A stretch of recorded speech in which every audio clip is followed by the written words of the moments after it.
Estas férias leve o Observador no bolso.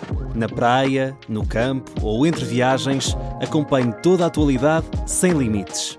Assine com 40€ de desconto e habilite-se a ganhar uma estadia de 2 noites num dos hotéis boutique da Small Portuguese Hotels. Este verão, desligue da rotina, não da informação. Assine em observador.pt. Amanhã.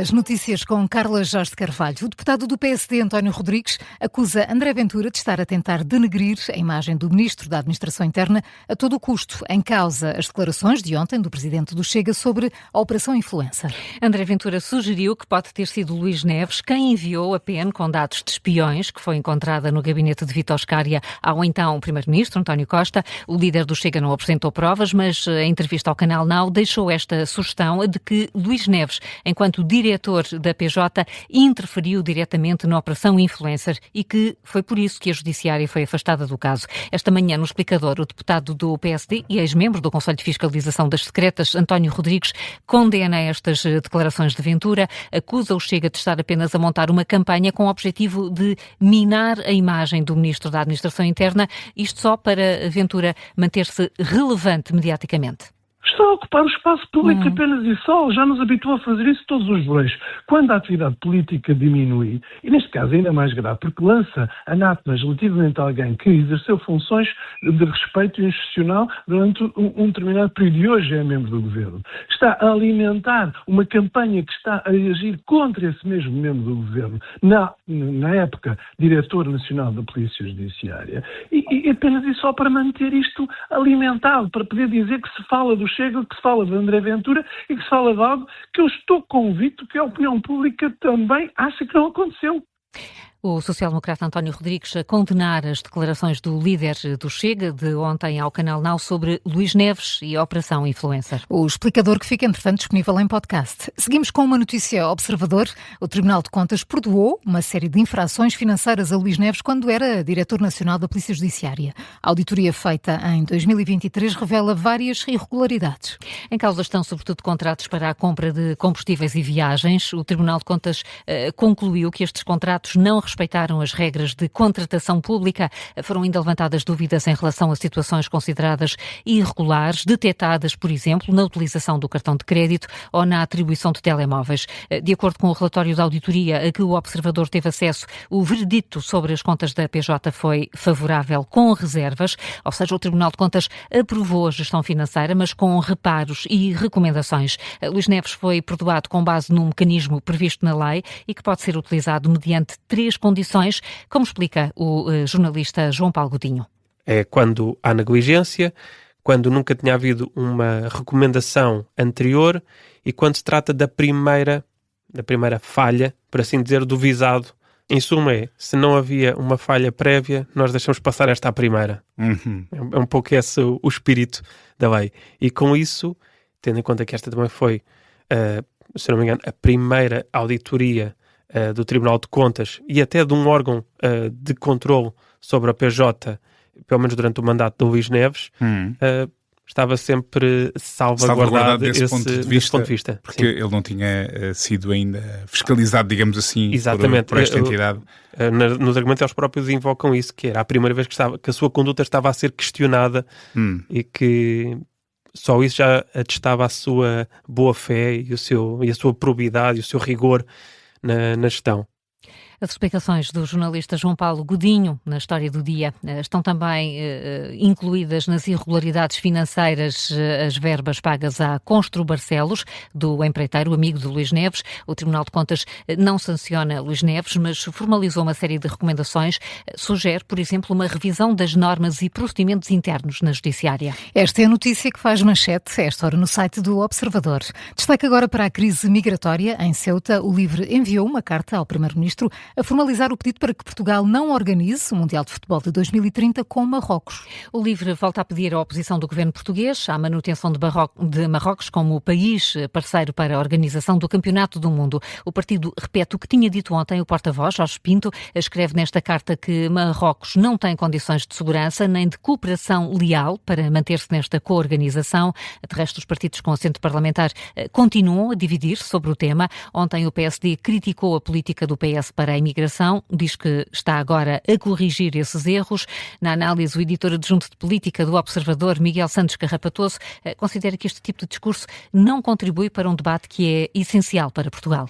Era importante que este tipo de batalha político-partidária pudesse dar lugar a discussão serena e sensata sobre os desafios da imigração.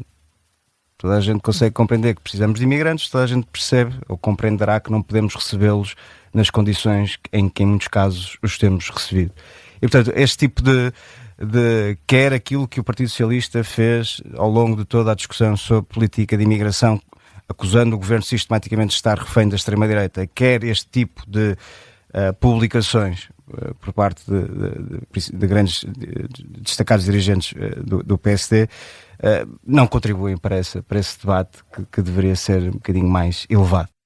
A análise do editor adjunto de política do Observador, Miguel Santos Carrapatoso, esta manhã no E o Vencedor é. O Governo de Espanha afirma que neste momento a prioridade é retirar os menores da rua em Ceuta, é o que avança o representante do Executivo em Ceuta numa entrevista à Rádio Cadena SER. Há a estimativa de que cerca de 500 crianças ainda estejam no enclave espanhol, já o número de mortos subiu para 79, é o mais recente balanço. Donald Trump diz que as negociações com o Irão estão a avançar muito bem e que nas próximas horas pode haver novidades. Nomeadamente no que diz respeito à abertura do Estreito de Hormuz. O presidente dos Estados Unidos diz mesmo que esse é um cenário que vai acontecer mais tarde ou mais cedo. Em entrevista na Fox News, Trump acusa ainda os responsáveis iranianos de mentirem quando dizem que não estão a falar com os Estados Unidos. Estamos a ter conversas maravilhosas, apesar deles não o admitirem. É desconcertante quando temos conversações e alguém do Irão vem dizer que não estamos a falar. É mentira. Mas o Estreito de Hormuz vai abrir em breve, a bem ou a mal. Se não colaborarem, vamos voltar a atacá-los com muita força.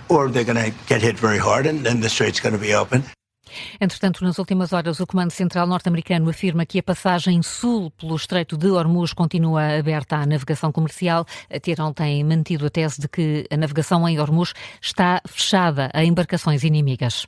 E tal como fizemos no Jornal das 9, voltamos a olhar para o espaço porque um foguete da SpaceX colidiu esta manhã com a Lua sem impactos para a Terra, mas há especialistas a alertar para o excesso de lixo espacial. Foi já durante esta manhã que o foguete Falcon 9, lançado no início do ano passado, colidiu com a superfície da Lua, depois de ter alunado no local em março do mesmo ano. Um dos elementos que fazia parte da composição do foguete soltou-se e embateu contra a Lua. O fragmento pesava pelo menos 4 toneladas e viajava a quase 9.000 km por hora. Carlos Pedro, sem qualquer perigo para a Terra, mas há outros riscos associados a este acidente. Sim, está a provocar uma reflexão sobre o aumento do lixo espacial. É para já a maior consequência deste embate de um foguete da SpaceX com a Lua. Diz a BBC que o acidente de hoje fez subir para 3.000 os objetos feitos pelo homem que estão agora na Lua. Este pesa 4 toneladas, mas no total estarão à volta de 190 toneladas em objetos na Lua, isto desde setembro de 1959. É necessário esclarecer que, ao contrário do que acontece, por exemplo, com a poluição na Terra, estes detritos não representam uma ameaça para o ecossistema, já que a Lua não possui atmosfera ou biosfera que possam ser danificadas. No entanto, há outros problemas levantados por especialistas: o aumento do lixo espacial, que pode dificultar a realização de outras missões, a proteção de locais históricos, como as zonas de aterragem da Apollo, que podem ser danificadas pela chegada de outras missões, e ainda outra que se prende com a história geológica da Lua, portanto diz respeito à preservação de áreas valorizadas por estarem intocáveis. E Carlos, que foguete é este e que causas são apontadas para esta colisão com a Lua? O Falcon 9 da SpaceX é um foguete reutilizável de 2 estágios que foi lançado como parte de uma missão conjunta dos Estados Unidos e do Japão, com o objetivo de levar 2 módulos de pouso lunar e equipamentos científicos para a Lua. Como é normal, parte do foguete regressa à Terra, outras partes ficam presas em órbita, a menos que, como aconteceu neste caso, choquem com outro corpo celeste. É preciso dizer também que a secção que colide com a Lua é um dos tais fragmentos que não estão previstos a regressar à Terra. Carlos Petros, com as atualizações sobre o foguete da SpaceX que colidiu com a Lua, a NASA garante que não há perigo para a Terra. E este é um assunto também em destaque a esta hora no site do Observador. São 10h09, já a seguir o Contracorrente. Primeiro, Carla, tempo para as outras notícias que marcam a atualidade. Na Ucrânia, Volodymyr Zelensky volta a pedir aos aliados mais sistemas antimísseis. É a reação do presidente ucraniano ao ataque desta madrugada, que fez 17 mortes e mais de 50 feridos. O ataque russo a Kiev foi feito com recurso a mísseis balísticos. Volodymyr Zelensky afirma que a falta de sistemas antimísseis na Ucrânia leva a perdas humanas. O governo do Brasil está a reduzir a presença diplomática na Argentina, depois de novas críticas do presidente Javier Milei. Um porta-voz do Ministério dos Negócios Estrangeiros do Brasil afirma que Milei chamou a Lula ladrão 3 vezes só desde domingo. Esta situação está a causar uma nova tensão diplomática entre os 2 países. E agora vamos recordar os nossos tempos de faculdade. Lembram-se de terem tido um professor particularmente jovem, assim, quase da vossa idade? Não. Não, eram todos. Não eram todos mais jovem. Naquela altura também. Tudo parece naquela altura, até parece que foi há muito tempo. Não, foi há quase 3 ou 4 anos. Sim. Não, mas na altura toda a gente nos parecia muito mais velho, claro, mesmo que tivesse 30 anos. É verdade. Não acontecerá de certeza com um professor universitário na Flórida, da Universidade da Flórida, que tem 18 anos. Pois, Nathan não tinha Thomas. nenhum com essa idade, não. Começou a faculdade aos 10 anos, tornou-se professor na área de engenharia aos 18 e foi certificado pelo Guinness como o professor universitário mais jovem de sempre. Está a crescer, se calhar. É nesta altura que está a crescer o bigodinho. Ficam aqueles pelinhos. Autoridade. Este aqui é o professor. Que miúdo é este? É isso.